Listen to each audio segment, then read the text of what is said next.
Police जो है कुछ लेन देन में गड़बड़ होता है तभी गायों को पकड़ती है तो उसको रखने का इंतजाम होना चाहिए।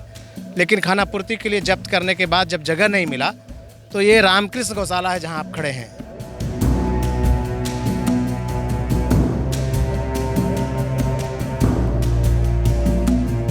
मैं जब यहाँ आया तो उस कमरे में बंद गाय बाहर से उड़ करके जो प्लास्टिक जा रही थी उस प्लास्टिक को खा रही थी। तो हमने खींचने का कोशिश किया, प्लास्टिक गाय के लिए तो हानिकारक है।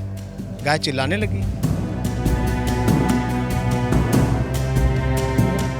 तो मैं गाय की तरफ से आया, कोर्ट भी जज साहब भी चौके, क्या बोल रहे हैं आप गाय की तरफ से? क्योंकि हाँ, गाय वकालतनामा साइन नहीं करेगी, गाय फीस नहीं देगी तो गाय की तरफ से एनजीओ लड़ेगा। और आर.के. जन समृद्धि कल्याण संस्था ने मुझे वकील नियुक्त किया गाय का।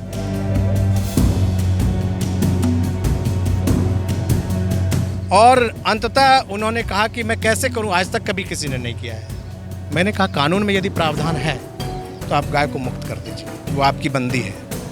और अंततः उन्होंने आदेश कर दिया अगस्त में।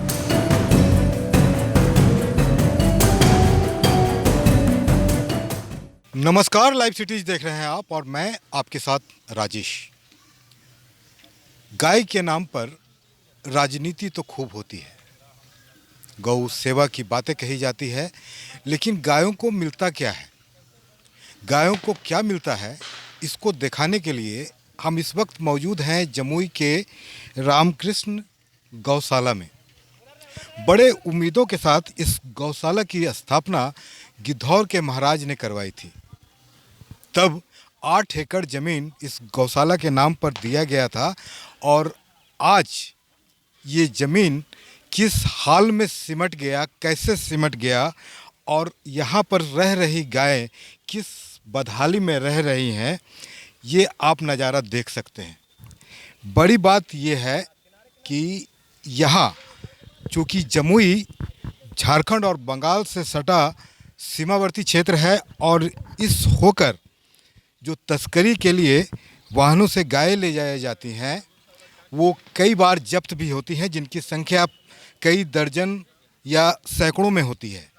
अभी हम आपको उन गायों का हाल दिखा रहे हैं जो जब्त की गई हैं, कितनी संख्या थी ये सब भी हम आपको बताएंगे। और आपको बता दें कि बदहाली से परेशान जब गायें पूरी तरह से बदहाल हो गई तो संभवतः बिहार का ये पहला मामला है जब गायें अपने हक और हुकूक के लिए न्यायालय का दरवाज़ा खटखटाई हैं। जमुई न्यायालय के अधिवक्ता जो इन बेजुबान गायों के लिए कोर्ट में पैरवी कर रहे हैं और वहाँ से इन्हें कुछ जजमेंट भी मिला है। रुपेश जी, मामला गायों का, गायें अब परेशान होकर न्यायालय का दरवाज़ा खटखटा रही हैं। जी, जैसे कोई व्यक्ति अगर अपराध में पकड़ा जाता है या किसी मामले में पुलिस द्वारा उसे जब्त किया जाता है तो कैदी को जेल में रखा जाता है, उसके खाने की समुचित व्यवस्था की जाती है। गाय के मामले में भी वही हुआ है, केस दर्ज हुआ है। लक्ष्मीपुर, सिकंदरा, मलयपुर, विभिन्न थाने जो जमुई ज़िले के हैं, चूँकि ये बॉर्डर है झारखंड और बंगाल का, तो यहाँ तस्करी बहुत ज़्यादा होती है। और हम जो मानते हैं कि पुलिस जो है कुछ लेन देन में गड़बड़ होता है तभी गायों को पकड़ती है तो उसको रखने का इंतजाम होना चाहिए। लेकिन खानापूर्ति के लिए जब्त करने के बाद जब जगह नहीं मिला तो ये रामकृष्ण गौशाला है जहाँ आप खड़े हैं, जिसको गिद्धौर महाराज ने बनवाया था कि गाय सुरक्षित रहे, गाय के बेहतरी के लिए। लेकिन यहाँ पर खुद ही जो गाय पहले से रह रही है उनके लिए शेड नहीं है, घेरा नहीं है, खाने की व्यवस्था नहीं है। वहाँ लाके करीब 300 गाय को रख दिया गया था। तो गाय चूँकि पुलिस के केस में दर्ज थी तो उन गायों को बंद करके एक छोटा सा कमरा है यहाँ पर, उसमें ताला लगा दिया गया था। किसी आसपास के लोगों ने कहा कि आप समाज सेवा करते हैं, अधिवक्ता हैं, थोड़ा एक बार आकर के देख लीजिए, गाय की स्थिति बहुत ख़राब है। ये बताया कि लोगों ने, तो स्थानीय लोगों ने जी, स्थानीय लोगों ने मुझे बताया कि आप एक बार आके देख लीजिए। मैं जब यहाँ आया तो उस कमरे में बंद गाय बाहर से उड़ करके जो प्लास्टिक जा रही थी उस प्लास्टिक को खा रही थी। तो हमने खींचने का कोशिश किया, प्लास्टिक गाय के लिए तो हानिकारक है। गाय चिल्लाने लगी। वो स्थिति देखकर मैं भी रोने लगा, सच बताऊं। और पता नहीं, जैसे कंस के कारागार से गाय कृष्ण मुक्त हुए थे, वैसे यहाँ जो रामकृष्ण गौशाला के कारागार में गाय बंद थी उसको मुक्त करने के लिए शायद ईश्वर ही आए, तभी न्यायालय ने एक अद्भुत फैसला दिया। मेरे 6 महीने की लड़ाई के बाद 5 मई में ये गाय जब्त की गई थी और अगस्त में ये फैसला आया कि जो भी गाय यहाँ पर है वो अंततः अनाथ है और अनाथ गायों को किसान को दे दिया जाए जो उनकी का पालन पोषण भोजन दे सके। आपके मन में ये कैसे आया कि इसके लिए मुकदमा हमें करना चाहिए? दरअसल मैं जानवर प्रेमी थोड़ा हूँ, तो मैं जब वकालत करता हूँ तो समाज सेवा करता हूँ, जो लाचार लोग हैं उनके लिए लड़ता हूँ। उसी दौरान एक दिन बैठे हुए जो किताब देने के लिए लोग आते हैं हमारे पास, कानून की किताब, वो जब आए तो मैंने उन्हें कहा कि आप जानवर की जो कानून है उसकी किताब दे दीजिए। वो भी चौंका कि क्या बात है। मुझे पता नहीं क्यों लगा कि शायद मुझे जानवर के लिए भी लड़ना पड़ेगा। मैंने किताब खरीद लिया था, लेकिन मैं ना उस तरफ गया, ना जमुई कोर्ट में किसी ने इस तरह का मुकदमा लड़ा था।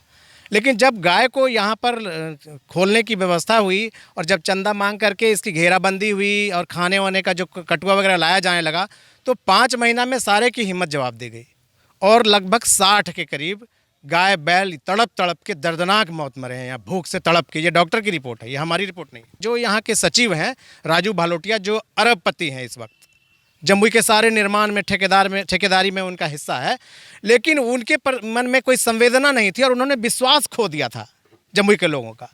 इसके कारण कोई गौशाला में मदद के लिए आगे नहीं आ रहे थे। जब मैं आया तो लोग हाथ बढ़ाने लगे और आप देख सकते हैं 7 से 8 लाख का मेरे पीछे जो ये पूरा बाउंड्री है ये टूटा हुआ था, क्योंकि ज़मीन को कब्जा किया था। ये करोड़ों की ज़मीन है, धीरे धीरे कब्जा करने की एक साजिश हो रही थी।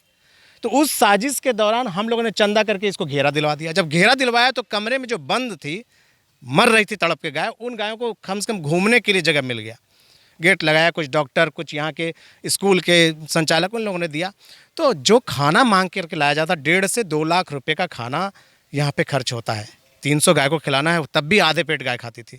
तो जब लगा मुझे कि अब ये मामला जो है, गाय तो सब मर जाएगी, तब मैंने किताब निकाला। जिस किताब को मैंने बहुत पहले ख़रीदा था उसको निकाला और मैं उसको रात रात में पढ़ने लगा, क्योंकि मुझे नींद नहीं आती थी। जब मैं गौशाला आके जाता था 2 दिन 3 दिन खा नहीं पाता था, सो नहीं पाता था, तो मैं किताब निकाल करके पढ़ने लगा। आज भी मैं बात करता हूँ तो मैं बेहवल हो जाता हूँ इस बात से। तो मैं रात में 2-2 3-3 बजे तक किताब को निकाल के पढ़ने लगा और मैं कोर्ट में चला गया कि सर आज तक कसाई आपके पास आया है, ट्रक रिलीज कराने के लिए लोग आए हैं, लेकिन गाय कभी कोर्ट नहीं आई, जबकि गाय के लिए प्रावधान है कानून में, protection of animal to cruelty act के तहत। तो मैं गाय की तरफ से आया। कोर्ट भी, जज साहब भी चौंके, क्या बोल रहे हैं आप, गाय की तरफ से? हम कहे हाँ, गाय वकालतनामा साइन नहीं करेगी, गाय फीस नहीं देगी, तो गाय की तरफ से एनजीओ लड़ेगा। और आर.के. जन समृद्धि कल्याण संस्था ने मुझे वकील नियुक्त किया गाय का, और मैं गाय की तरफ से पिटीशन लेके कोर्ट में पहुंच गया कि मुझे दर्द का इलाज कराइए, क्योंकि गाय खून से लथपथ थी, कई गाय।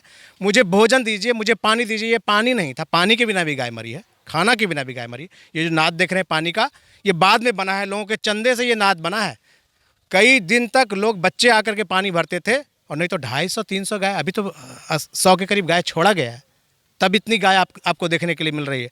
तो पानी भी नहीं था। तो जब लगा कि अब खाना नहीं दिया जा सकता है, जितना साधन है, जितना मांगा जा रहा है उससे ज़्यादा ज़रूरत है, तब मैंने पिटीशन दिया कि जब इलाज आप करा रहे हैं, ये गाय आपकी बंदी है, भोजन की व्यवस्था आप करवा रहे हैं, तो अब इस गाय को अनाथ घोषित करते हुए इसको मुक्त कर दिया जाए, इसके जीवन की रक्षा के लिए। न्यायालय भी एक बार चौंक पड़ा। अच्छा, इसे इनके मुक्ति के लिए आपने गुहार लगाई? जी, क्योंकि न्यायालय में इस तरह का कोई मुकदमा ही नहीं आया था। जमुई कोर्ट क्या, हमको लगता है आसपास के ज़िले में भी कोई अधिवक्ता इस तरह का मुकदमा गाय की मुक्ति को लेकर के नहीं आए थे। तो मुझे लगा जब 50 मर ही गई है, तो मैं अपना जो ताकत है, अपने कानून में जो प्रावधान है, जो मेरी वकालत है, उसको अगर धन्य कर पाऊँ तो मैं कर लूँ।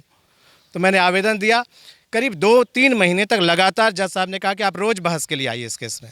मैं रोज़ जाने लगा और अंततः उन्होंने कहा कि मैं कैसे करूं, आज तक कभी किसी ने नहीं किया है।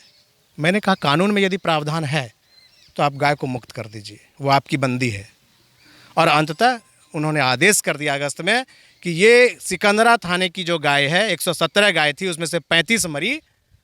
उसके अलावा जो बची हुई गाय है, उन सभी गायों को मैं अनाथ घोषित करता हूं, और इन सभी गायों को अंडरटेकिंग के साथ किसान को मुफ्त में दे दिया जाए, गोद दे दिया जाए, ताकि वो उसको लालन पालन कर सके। और आपको यकीन नहीं आएगा कि कोर्ट के आदेश के बाद 2 दिन के अंदर सभी गाय बैल जो जर्जर हालत में थे, 5 महीना आधा पेट खा करके कोई भी अच्छा नहीं हो सकता है, उसको लेने के लिए लोग रात तक लाइन लगाए हुए थे, जैसे उनके घर में कोई मेहमान जा रहा है। मैं आश्चर्यचकित था कि क्या हो रहा है। शायद ईश्वर इस नेक काम में खुद मेहरबान थे कि न्यायालय का इतना बड़ा आदेश आ गया। न्यायालय की कुर्सी जो होती है कहते कुर्सी होती है, कहते हैं कि न्यायालय का फैसला भगवान का फैसला होता है। और सच में गाय के मामले में तो मैंने देखा कि कि जब मेरे पास सारे रास्ते बंद हो गए थे तो मैंने उस ईश्वर को पुकारा और अपना आवेदन न्यायालय में दिया था। मुझे उम्मीद नहीं थी कि न्यायालय से ऐसा आदेश आएगा, क्योंकि ऐसा कोई आदेश ही कभी नहीं आया था। कोई जज कैसे हिम्मत करेंगे कि हम इस तरह का नया आदेश करें, जबकि कानून में प्रावधान था, लेकिन कोई आया भी नहीं था। निश्चित रूप से बदहाल है गौशाला, बदहाल है यहाँ पर रह रही गायें। लड़ाई लड़ी जा रही है। रुपेश जी अधिवक्ता हैं और समाजसेवी भी हैं, साथ साथ कई गायों को रिलीज कराया है, कई गायों को आसपास के किसान वो गोद ले गए हैं। अभी और कई थानों से जो गायें आई हैं वो यहाँ पड़ी हुई हैं, उसके लिए भी ये लड़ाई लड़ेंगे। आगे हाईकोर्ट जाने की भी बात कर रहे हैं। गौशाला के बारे में खबरें हम आपको और भी दिखाते रहेंगे। बने रहिए हमारे साथ, देखते रहिए लाइव सिटीज़। अगर अब तक आपने चैनल को सब्सक्राइब नहीं किया तो सब्सक्राइब कर लें। फेसबुक पर अगर आप वीडियो को देख रहे हैं तो पेज को जरूर लाइक कर लें और ट्विटर पर भी हमें फॉलो करना मत भूलिएगा। धन्यवाद।